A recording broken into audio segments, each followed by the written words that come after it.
BMW X5 here. People say horrible things about them. People say great things about them. Here's a real one that a guy bought used. Okay, the original MSRP was $78,000. He paid 28 grand with 40-something thousand miles on it. Now, this guy had worked on the assembly line at BMW, and now he does stuff like testing them out. He could take these things apart and put them back together again. That's one of the reasons he bought the car, and the other reason was he lives in South Carolina, where strangely enough, he found a British mechanic who works on these things, who's honest. Now, this may be the only BMW mechanic in the world who's honest, as far as I'm concerned. Now, you can see why people buy them, because they're beautiful SUVs. They're luxurious inside. We'll go on the other side while we're walking around. The leather interior's immaculate. It's got the dual sunroof, lots of room in the back. As a warning, if you don't know any BMW mechanics and you buy one of these, you better have a big piggy bank for repairs. In the case of this one, he has had to replace the air conditioning compressor between 40 and 80,000 miles. It was $3,100. He had to replace the compressor, the condenser. The compressor just flat blew a hole in itself. Even at that price, if he'd taken it to the dealer, it would have been even more. So, you realize they're not cheap to fix. But, as you can see, here's the injection system. It is solidly built, an inline six. He took the plastic crap engine cover off and threw it away because he knows about machines. It doesn't serve any purpose. And truthfully, hey, he lives in South Carolina. You do not want heat to build up on your engine. You want it to dissipate. Now, if you live in Alaska, I can understand it. It's freezing cold. You want the heat to stay under there. But where it's hot, a beauty cover actually serves negative benefits. It's hurting the vehicle by holding the heat in. I mean, look, all this stuff's plastic. This little plastic line broke, and this little plastic hose here was 75 bucks. Let me tell you, that's the tip of the iceberg on one of these. As you can see here, this is the charge hose, right? And this charge hose, he tried an aftermarket one, but it blew off. So he had to go back to OEM, and this hose was a $410 part. Like I say, tip of the iceberg on these things. The parts cost a small fortune. That's one of the reasons that he could get a $78,000 car for $20-something thousand. I don't care what kind of nonsense they give you about, oh, high resale values. I remember way back decades ago, BMW touted that they had the highest resale value in the world. They claimed like their 528 version had the highest resale. They found some item that they barely sold many of, and then the next year the prices went up, so the resale value of the other ones they claim was high. This is more reality, BMW. 70-something grand for a new one, 40,000 goes for 20-something grand. That is the reality of things, because most people understand that BMW stands for bring my wallet when it comes time to maintain and fix the car. And check out the tires. He's got nice tires. You know why he's got nice tires? Because this baby come with those stupid run flat tires, and he said it rode like crap. Why would I want a car like this that rides like crap? That's the big reason you really don't see too many cars anymore using run flat tires. Yeah, I mean, if you're worried that, you know, bad people are coming after you with guns, you want to have bulletproof tires that run flat? Yeah, but if you want a nice car that rides nice, run flat tires stink. So, he went to normal, good tires. You can see these aren't crazy low profile. They're normal tires, normal rims. They're not that crazy gonna go flat every time you hit a curb or hit a pothole and blow out. They're much better with these tires on them. Now, this car has about every option there is, but he went with the base wheels. He didn't want to pop his tires on the potholes and deal with that crap. But everybody wants these big wheels with low profile because the way they look. This guy's smart. He got this for the way that it drives. The original idea of BMW was the ultimate driving machine. And way back in the 60s, hey, they were driving circles around American cars, and they kept their driving up. It's just that they started going too much into stylistic crap that doesn't serve a purpose. We'll take a look inside. Start her up. Whoa, look at that BMW, boy. That's a really cool little Merry Christmas and Happy New Year. Now you can hear this is one strong running engine. I'm gonna put my scan tool on it, but BMW and these 6-cylinder engines, they can run forever, smooth power delivery, nice smooth idle. A lot of companies have gone away from straight sixes, not BMW. These things are solid built. And this one has an excellent transmission. He says it shifts even better now than it did when he bought it years ago. They're solid built cars. It's the plastic and electronic stuff that'll drive you nuts. And as he just told me, you gotta maintain them. A lot of people don't maintain anything. Okay, let's say you're gonna buy a Toyota, right? Buy a Toyota. Change the oil every 10,000 miles. That's about it. First 100,000 miles, 10 years, that's probably all you're gonna have to do. These you have to maintain. If you don't maintain your car, don't buy a BMW. So we're turning our scanner on. Diagnosis, X5, US. Diagnosis and an auto scan. Here we go. So here we go. Now we always expect a few codes. We'll start out with the integrated chassis management. It has one fault. And the code is signal invalid from a transmitter. From the electric power steering. As the owner just said, if you heard him, stupid German stuff. Yes, the Germans get carried away with just about everything. We really don't care about that. There's also an electronic power steering code. Let's look at that. I bet it's the same code too. Watch. Electronic power steering torque sensor steering angle index faulty intermittent. So we'll erase that too. The headlight high system is 2 codes. Let's see what those codes are. It's actually getting to be comical now. Okay, intermittent connection, headlight to CID, no communication. CID image data invalid or faulty. So we'll erase those too. So according to this, the adaptive headlights aren't adapting quite correctly, but he has no problem seeing when he's driving. Nobody's flashing their brights at him. So we'll see what else is on the computer. We have the integrated automatic heating and AC. Okay, that's got a fault too. Let's see what that fault is. All right, people. You're not gonna believe this, but this one is stratification flap motor, front right, locking has been detected. You're gonna find this on any BMW as it ages. You're gonna get wacky codes up the wazoo because of all the technology. You wouldn't believe how many separate modules are on this thing, and all it takes is one little glitch. Realize all these computer modules work on 5-volt reference signals, not much power, and usually the amperage that goes through them is milliamps, thousandths of an amp, hardly any little glitch, and it'll do squirrely stuff like this. So we'll go back, we'll erase that too. Now all the codes are gone, except for this first one, the integrated chassis management. It erases, but it immediately comes back on. It'll be the same code for sure. Signal EPS is invalid, the transmitter for the electronic power steering. So according to this, it's not getting the actual position of the power steering. There's something wrong either in the wiring or the sensor itself. But like I say, he hasn't had any problem driving it around. So let's look at live data. 2 live data. Battery voltage is fine. Remember, these are color coded. If anything's weird, it's going to be color coded and be off. But look at all this stuff. Ambient pressure, ambient temperature, throttle valve opening position, charging pressure. Oh, we're going to the Germans a plus here. The data's here on this machine. Do I have to get a pressure gauge and hook it up? Fuel, maybe it'll leak, start a fire. Then you got to buy new gaskets. This, at least you get a good machine like this, you can actually read it to see if it's working right or not. I'll give them an A+ for that one.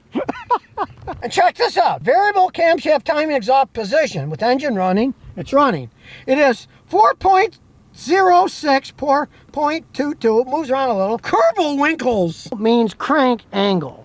The angle of the crank. Yes, they have to have everything in strange languages, even on the machines that we Americans use. So here we go with more. The pressure. I mean, look at this. Running rough value. Pretty close to 0. I mean, look, we're talking about you're off of 23/100ths%. It's practically nothing. Of course, there's no misfires. They're all 0. But the Germans go further than misfires. They go to rough running values. Now that one was perfect for second. It was 0.000. Oh, now it's 0.049, 0.060, 0.00 again. That's the Germans for you. In their search for perfection, they find out, well, we can get close, but we can't get the whole way. Good, but you can see, look at the amount of data. This thing has so many modules on it. it will make your head spin. Alternator temperature, alternator excitation current. You can really analyze these things if you want to go that far. It shows you the Hall sensor, 1 accelerator pedal voltage, sensor 2 pedal voltage. They really make it so you can analyze the stuff. There's no arguing that. And ignition timing on a running engine, it's running. It is 3 degrees Winkle, 3.75, 4.5. We'll rev it up, of course. It'll go up then because it's got advanced timing. Well, it's actually in excellent shape. Winkles or not, so let's take it for a spin. And of course, it's got a killer stereo. We got all kinds. Look, wide angle, side angle, regular angle. Look, we can see everything. Look, here we go. We're moving. It can see we're moving. I love these cameras. Now, this baby even has night vision on the front. Let's hope it doesn't have an MG42 under the hood, too. And of course, as you can see here, it's got a nice heads-up display. Shows you how fast you're going and the speed limit where you are. It's 25 miles an hour here. Comes in real handy. And this is broad daylight. We're looking at this thing driving into the sun. This really works well. And now you can really see why people buy these things, because they're fun to drive. They're very smooth. It's kind of like riding on a magic carpet ride, but hey, they handle like a dream. It's just the repairs that are nightmares. So here we go to our little drag strip. Nobody's coming, so, well, somebody's coming there. You take these things out in the country, out in the highway, that's what they're made for. And here we come to our little drag strip. Now realize, this is just a 6-cylinder inline engine, but the Germans know how to make them. We'll check the shifting, and we'll check the engine. Ready, set, go. Smooth power delivery. Those shifts, you can barely feel it shifting. That's how they sell them. You get in one of these and drive it, you're gonna think, oh man, I'm in love with the BMW.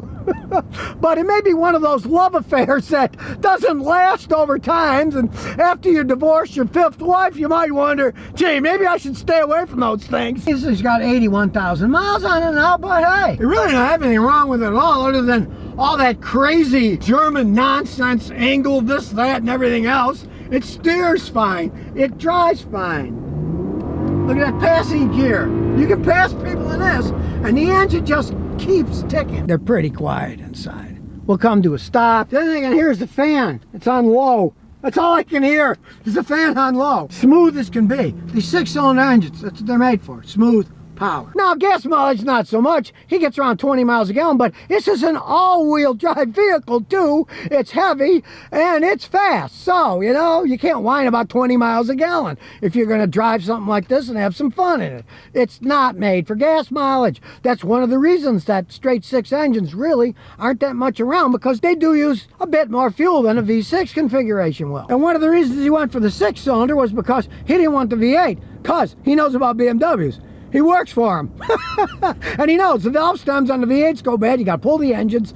It costs a lot of money. My grandson's got a V8 BMW, and yes, the valve seals are gone and it burns oil. They all do that. It's a known flaw. On these 6-cylinder engines, no, they're strong engines. And listen to that sound. Yeah, it's a 6-cylinder engine, but boy, it's got a nice hum to it. A BMW X5, known as one of the most expensive vehicles in the world to take care of and maintain, but this guy maintains it, and he has a English mechanic who knows how to work on them. You can see the technology from my fancy computer that's in these things. It's absolutely insane, but they are fun to drive.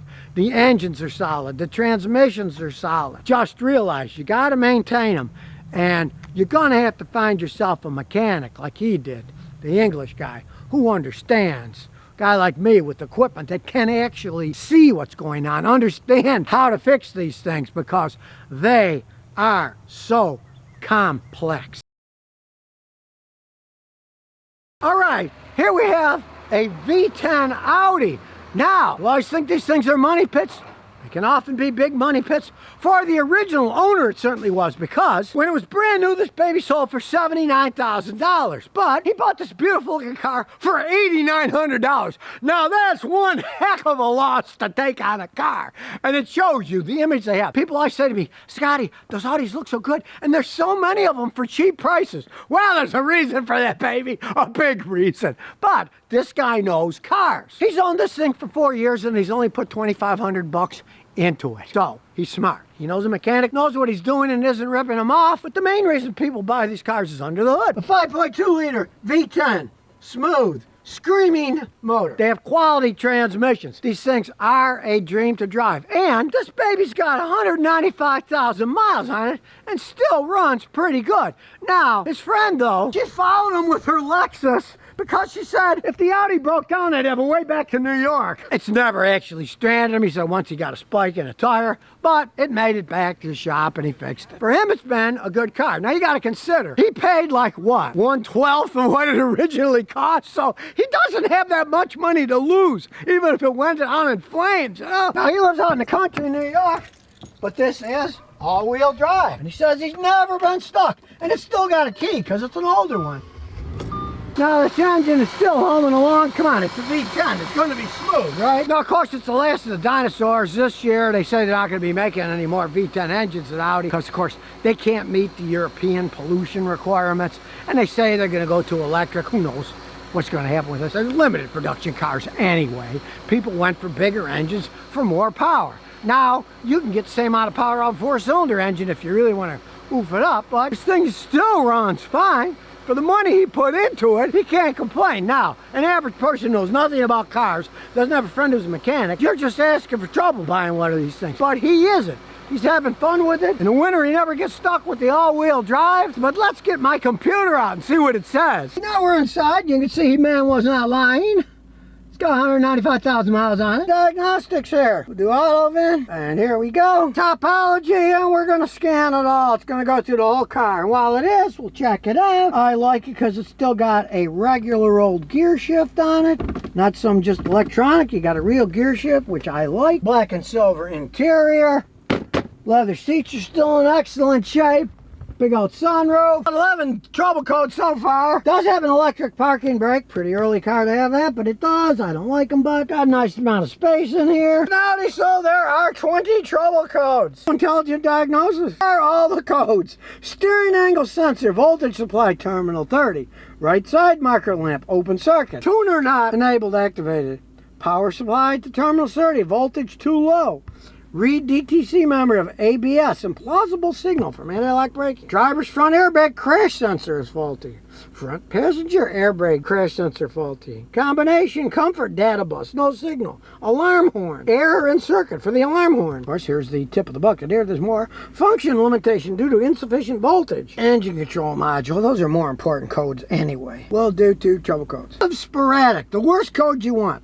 Knock sensor 4, signal too low. Power supply, terminal 30, low. Read DTC memory of ABS, implausible signal. Now, this is a high-tech Audi. He's got no problem driving it around. It is so full of technology. You'd never want to fix all these things, but we'll see what happens after he road tests because I'm going to erase everything now. I was able to erase everything except for this one code. So we'll look at the one code that's left. We know that is a hard code because it won't erase it. Central control module. So we'll go to the trouble code. Alarm horn. Electrical error in the circuit. We really don't care about the alarm horn, so we're going to ignore that. But we're going to look at live data for the computer, which we want to see what kind of shape it's in. So we'll go to the computer. Engine control module. We'll go to live data. And there'll be tons of live data. Here we go. All kinds of engine data. Airflow sensor. Intake air temperature. Even this altitude adaptation. Yeah, the vacuum pump's working. Fuel consumption, okay. On a trip here, he's getting 16 miles a gallon. It's a V10, it's a gas hog. He says if he drives slow on a highway, he might get in the low 20s. Got no misfires, everything's 0. And look, it's pretty good. The lambda control, you want it to be 1, and it's 0.99. Now it's perfect at 1. The other one's 0.99. Sometimes it goes to 1, which is perfect. Pretty good for a car. It's got 195,000 miles on it. The data is insane on one of these Audis. I mean, they just roll and roll. Even gets you the resistance data or the heating and the oxygen sensor. I mean, these Germans, they've gone insane. Throttle. All the data from that. Torque converter, it's open now to show you when it locks up when you're driving. Since it's German, they even tell you the manufacturer and the test stand number when I tested it when I built it. There's more and more and more. It's insane. It's absolutely insane. It would drive anybody nuts trying to analyze all this stuff. Look at it. Finally, we got to the end. So here we go. Now, I do have to say, man, that backup camera's pretty dark. I gotta zoom in. You can see. Look at my hand. It's super dark. My camera will equate to it, but the human eye doesn't. It looks really dark to me. And it does have a problem with the airbag. Never expect them to last this long anyway. I may be old, but on these horrible Rhode Island roads, hey, this baby's going over them really smooth. You can shift it manually if you want to. You can put it in manual mode. Truthfully, these are so well made, let me tell you, you don't really need to. Now we're at our usual corner here. Kind of hard to see. People are coming everywhere. Here we go. This is all-wheel drive, so step on the gas. Boy, that's one smooth car, I'll tell you. But really, another reason they've gone away from the V10 engine is, in terms of actual horsepower, they aren't that insane. I've been in V8s that had more. I've even been in four-cylinder cars that had more acceleration. This is a luxury car. We could take it down the road here to the polo grounds and fit right in, but we're not. We're just going to drive around here. In the rain, it's not going to slide. This thing handles like a dream. Like I said, he lives in New York, and we're talking upstate New York, where it snows a lot. By Lake Ontario. Never got stuck in the snow. He said, this is great in the snow with the all-wheel drive system. And I mean, you step on the gas, it goes. It gets up and goes. Really, when you think about it, the guy bought this car years ago for less than 1/12 of the original price. Driven it for years, and he's only put $2,500 into it. But he does most of the work himself, or he has a mechanic in New York like me, an honest guy, who does work that he can't do. Now, it does have the V10 engine, which is very strong. But considering what he paid for it, 70 grand less than it was new, and he's been driving it for 4 years for $2,500. But it's not for everyone, let me tell you. It is not for everyone. If you don't know anything about cars, don't buy an Audi. That's why you see so many Audis out there that are for sale, and people say, oh, I saw these Audis and they're pretty low priced. They're low priced for a reason. A pair of twin brothers bought this thing. I told them they were crazy, but they admitted they were crazy, but they loved the car. They paid $29,000 for it. Originally it was like $55, $56.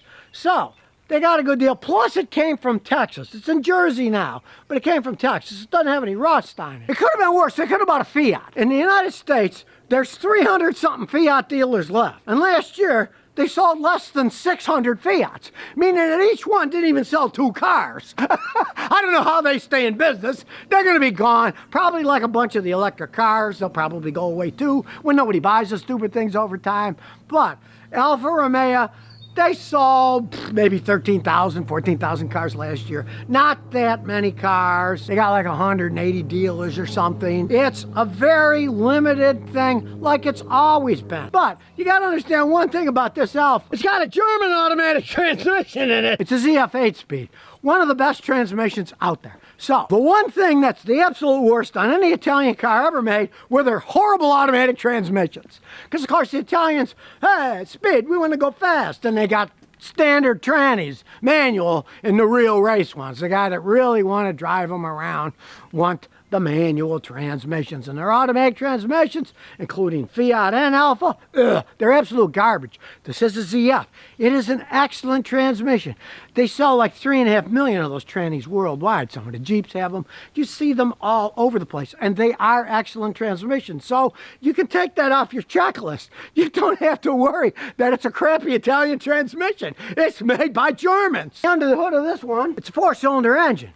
Now, it's also turbocharged. You see, there's a lot of working room on it. And believe you me, if you're going to buy one of these things, don't mess with the V6 engines. They're terrible. They fall apart. These 4-cylinder engines, if you baby them, now these guys really baby it. They just changed the oil at like 1,300 miles.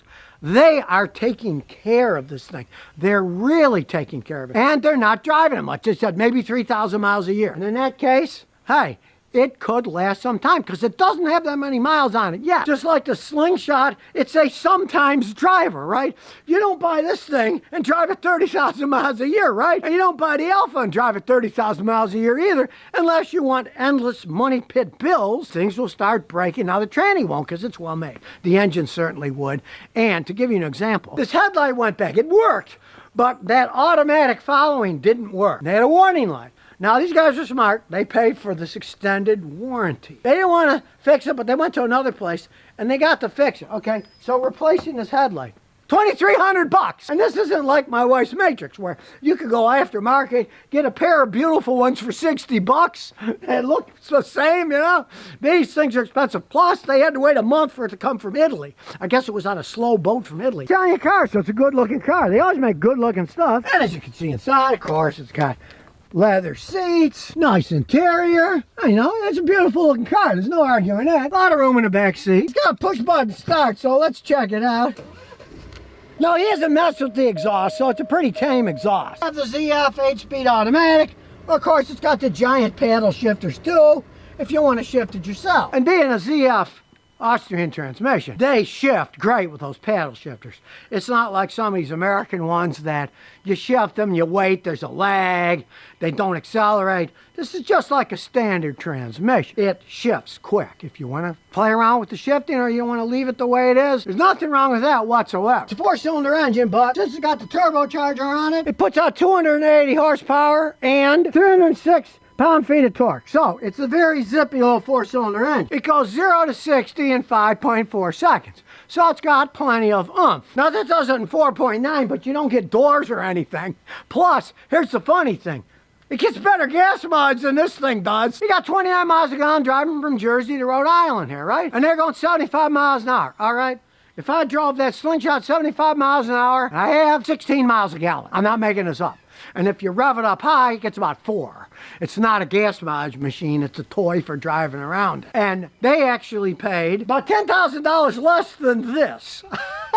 So, really, it wasn't that expensive. The thing you gotta worry about Italian cars is the maintenance, and this is so low mileage. This reminds me of the Audi I shot a couple years ago, where the guy went out and bought a used V6 diesel Audi, right? And they are extremely expensive to maintain. But he bought it with like 20,000 miles on it, and his friend that he went to high school with was an Audi mechanic who only charged 50 bucks an hour to work on a car in a weekend. If you're gonna take a gamble like that and you're not putting many miles on, think about buying one of these if you really wanted to. But if you did, everybody knows I don't like car warranties. You really probably would have to buy one with this thing. With the headlights, 2,300 bucks. When things break, man, it is going to be expensive. And, of course, the other thing is there aren't that many guys who really know how to work on these things.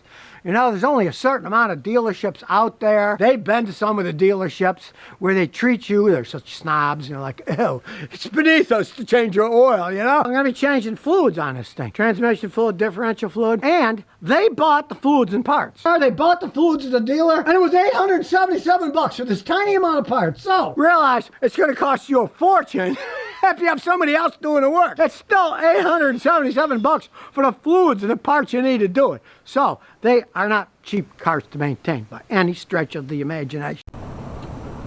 So if you never want to miss another one of my new car repair videos, remember to ring that bell.